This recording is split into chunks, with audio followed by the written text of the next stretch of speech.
Konec meseca se bodo poravnali planeti. Toda na našem je nekaj stvari padlo s tečajev.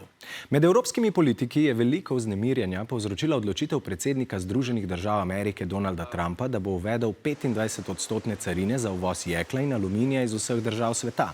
In to kljub grožnjam Kitajske in Evropske unije, da bosta storili enako. Določbe bodo začele veljati 12. marca. A kaj sploh je carina, nas je vprašala gledalka Maša. Pojasnjujemo v rubriki Podrobno pod lupo.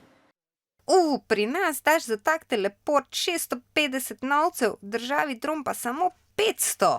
Naročil bom 500 teleportov in jih prodajal pri nas. To bom zaslužil. Si prepričan? Si pomislil na carine in druge dajatve? Kakšna zveza ima to z nakupom teleportov? Ti bom pojasnila. Če kaj kupiš v drugi državi, pa to pripelješ v svojo, plačaš carino. To je dajatev v državi, v katero kaj uvoziš. K ceni izdelkov moraš torej prišteti še dajatev državi, za en teleport tako še dodatnih 125, skupaj 625. Potem pa ne bom mogel več prodajati tako poceni, potem bo stal skoraj enako kot teleporti, ki jih izdelujejo v naši tovarni. Kdo ga bo pa potem sploh kupil? Je to kakšna nova fora? Ne, to ni nič novega, že stari Rimljani so poznali carine.